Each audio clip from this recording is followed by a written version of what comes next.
So we're asked to find I1, I2 and I3 given that I0, given the result of I0. So we can see first of all I1, if we differentiate I0 with respect to A, then we would get minus I1. So the only tricky thing possibly is differentiating inverse cos of A. So let's look at that first and just get that result to start with. So if we got y equals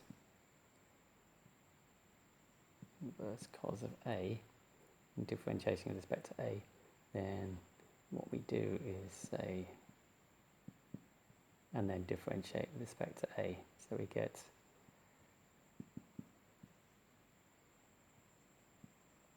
using the chain rule. So we're differentiating cos y with respect to A. So we end up with minus dy by dA times sine y is equal to 1. But of course sine y, so therefore we get the thing we want, the differential of y with respect to A is minus 1 over sine y, but sine y I can rewrite as 1 minus cos y squared, so I end up with this result here. So the differential of this is just minus 1 over root of 1 minus a squared. So let's just put that down here as a result we're going to use later on.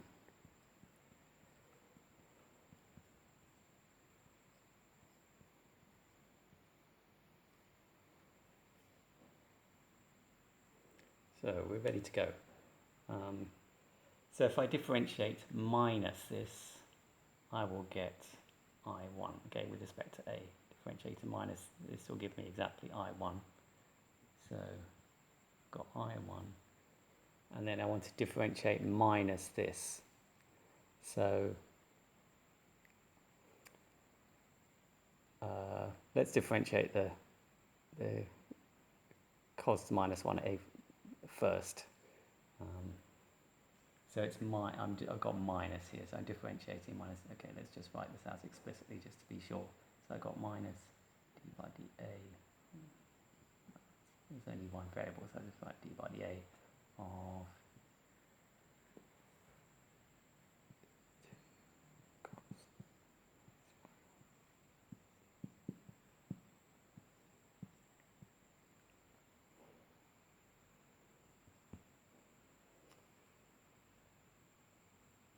so differentiation the cos to the minus 1a first, I get a minus 1 over root. I've got a minus side out the side, so that I end up with 2 over 1 minus a squared. And then I'll differentiate the 1 over 1 minus a squared. So that will give me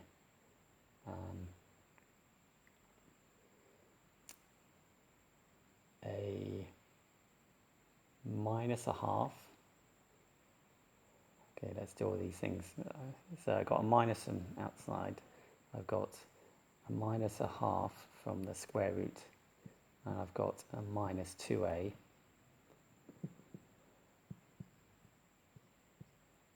And I've still got the 2 times cos to the minus 1 inverse cos a on top. And then on the bottom I'm going to have 1 minus a squared to the 3 halves. Okay, so overall I'll get 2 over 1 minus a squared. These two minuses cancel. The half cancels with the 2, so I get 2 inverse cos of a over 1 minus a squared to the e halves. I could perhaps take out a factor of 2 over 1 minus a squared and make it look slightly simpler. I'll just leave it like that. Forgot this a. So looking at the next integral, I2, I see on the top I've got x sine x. So it seems that I could get that if I had cosh of something times x, say cosh bx, and then differentiated that with respect to b. That would change the cosh to a sine and I get an x out the front. So somehow I need to get a b inside here, and then if I had a plus cosh bx, then differentiating with respect to b would give me I2 or minus I2, and then I can put the b equals 1. So I need to somehow get a b into here. This is not difficult to do. All you need to do is a change of variable. So if I do it carefully, I can say, well, I can rewrite I naught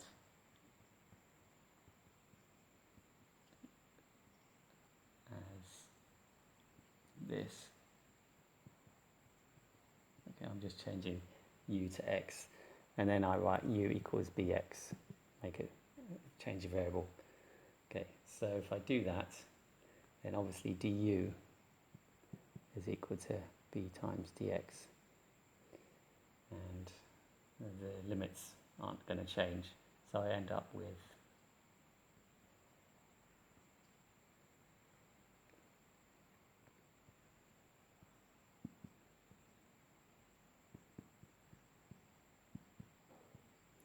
which is what I want.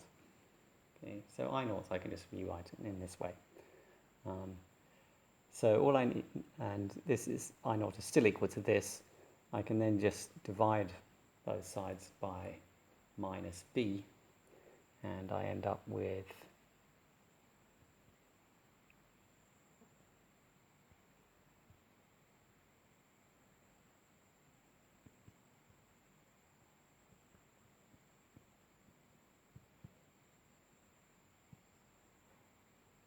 put minus signs.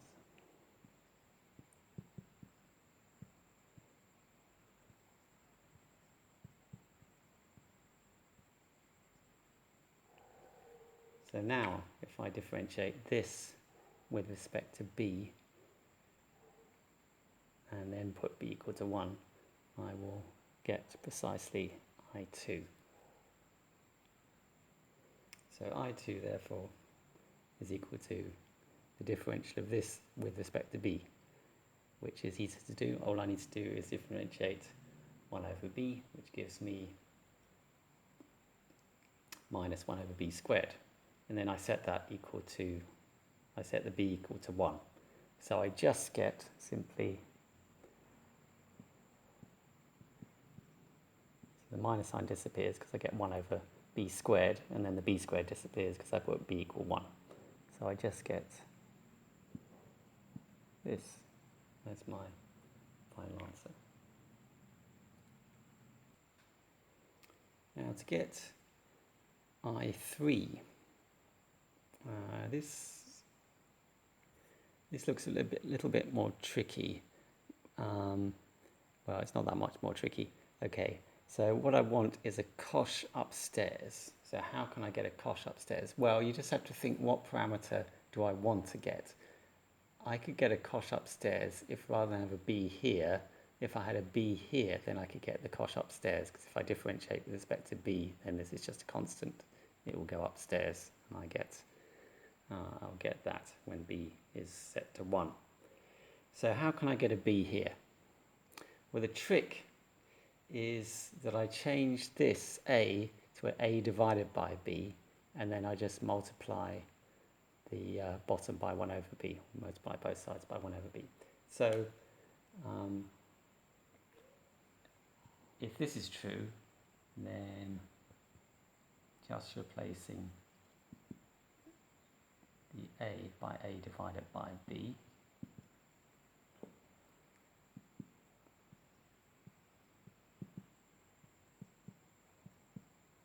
end up with this.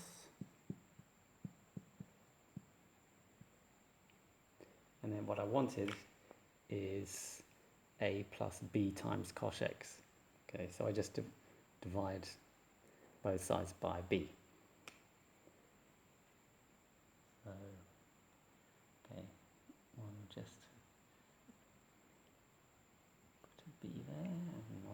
bottom of this by b,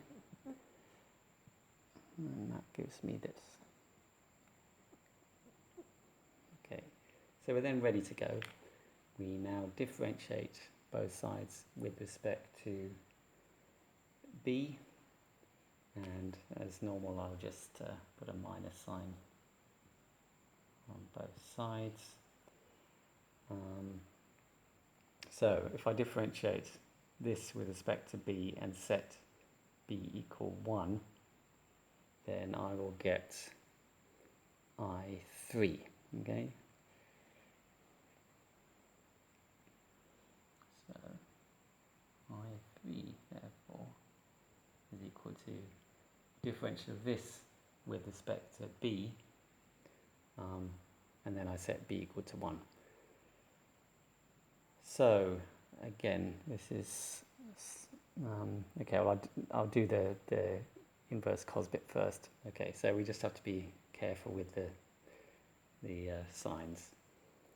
So I'll take the -2 out first. So then I've got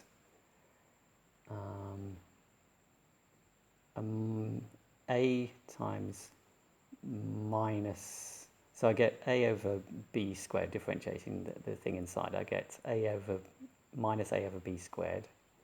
So that's just going to turn, when b is 1, that's just going to turn out as minus a. Then I've got the differential of inverse cos gives me minus 1 over 1 minus a squared, and the b disappears. So I get, this is times minus 1 over root 1 minus a squared. And then this is all times, when b goes to 1, this. Okay, so that's the first bit. And then differentiating the bottom bit with respect to b.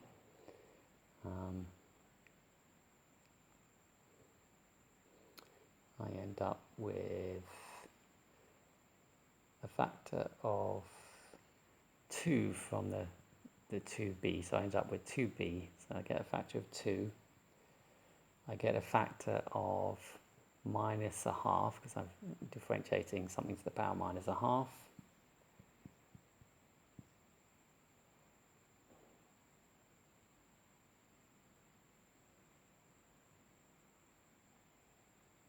And that's it. So all divided by, and then I've still got my cos inverse a, and then the thing left is raised to the 3/2 power on the bottom.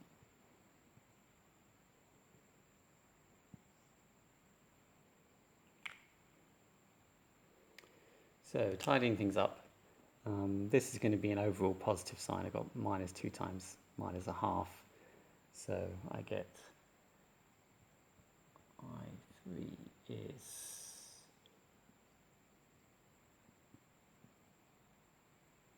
I've still got a factor of -2 at the front.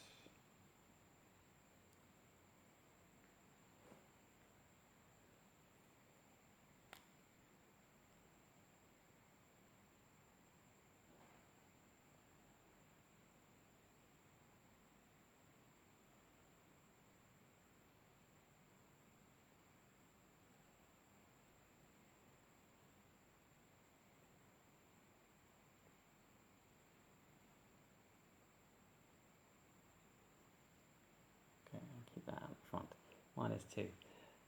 Then I've got inverse cos of a divided by 1 minus a squared, so the 3/2.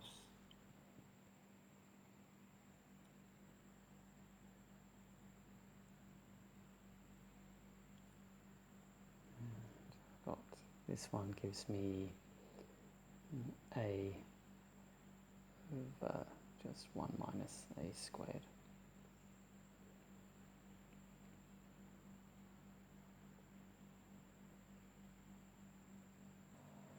Sorry, I got confused. Not sure where this minus sign came from. We took out a factor of this minus 2.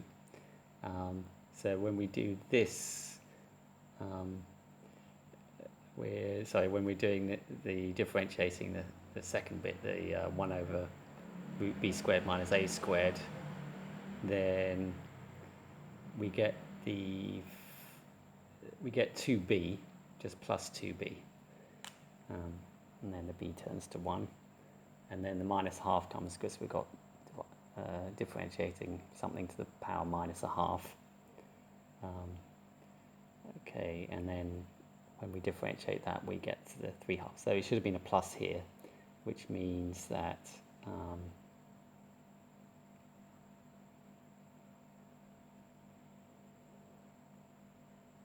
we end up with a net minus sign here.